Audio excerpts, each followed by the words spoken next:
अस्सलाम वालेकुम, नमस्कार, सत श्री अकाल, गुड इवनिंग। मैं मोहम्मद उबैद एक बार फिर आपकी खिदमत में हाजिर और उम्मीद करता हूं कि आप और आपकी फैमिली सब खैर खैरियत से होंगे। आज एपिसोड नंबर 9 आपकी खिदमत में पेश कर रहा हूं।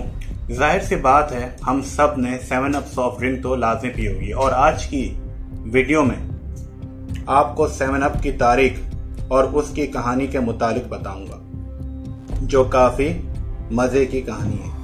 7 अप को बनाने वाले आदमी का नाम चार्ल्स लीपर गिलिक है और ये अमेरिका में 1868 में पैदा हुआ था।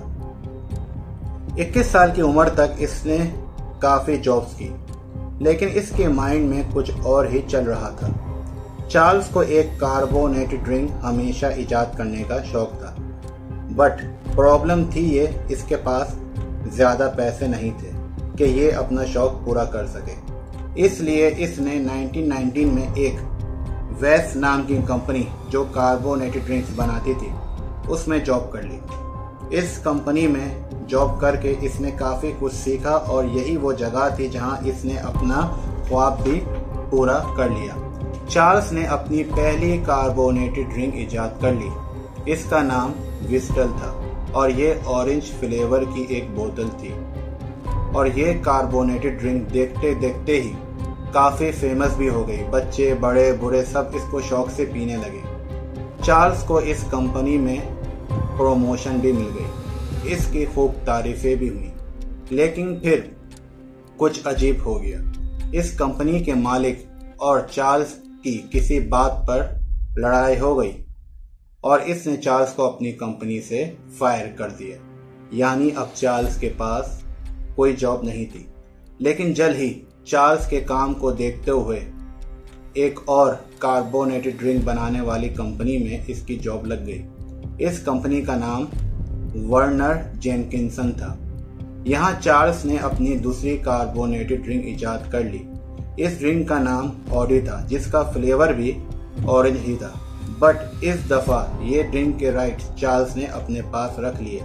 फिर इसने कुछ लोगों के साथ पार्टनरशिप कर ली और एक कंपनी बना ली और इसकी ये ड्रिंक भी यानी हॉडी भी काफ़ी ज़्यादा अमेरिका में फेमस होने लगी। लेकिन यहाँ एक मसला था, इन दिनों यूएसए में ऑरेंज फ्लेवर की ड्रिंक्स बहुत ज़्यादा फैल गई थी। चार्ल्स को लगा इसको कुछ अलग इजाद करना चाहिए और 9 साल के बाद 1929 में इसने 7 अप इजाद कर ली। 7 अप को बनाने में इसको तकरीबन 2.5 साल लग गए, लेकिन इसका उस वक्त नाम 7 अप नहीं था। 7 अप का जो पहला नाम था वो था लिथिएटेड लेमन एंड लाइम सोडा। ये एक बहुत बड़ा नाम था, लेकिन इसके पीछे चार्ल्स का एक मकसद था। उस वक्त लिथियम सिट्रेट की एक दवाई थी जो मेंटल हेल्थ के इशू से गुजरने वाले लोग यूज करते थे। डॉक्टर्स इसको बाइपोलर डिसऑर्डर या फिर मैनिया पेशेंट के लिए यूज किया करते थे। आसान अल्फाज में वो लोग जो दिमागी अमराज का सामना कर रहे थे, ये दवाई उनके लिए थी। चार्ल्स ने इसी दवाई को 7 अप में यूज कर लिया और लोगों को कहा इस ड्रिंक को पीने से इनका डिप्रेशन भी कम होगा।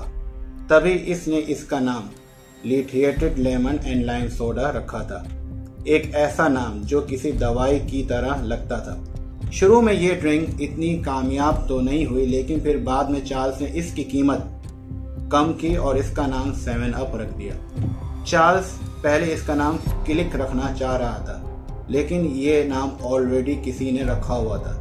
फिर इसने 7 अप ही नाम रख लिया और ये बहुत ज़्यादा मशहूर हो गई। फिर 1948 में चार्ल्स की डेथ हो गई।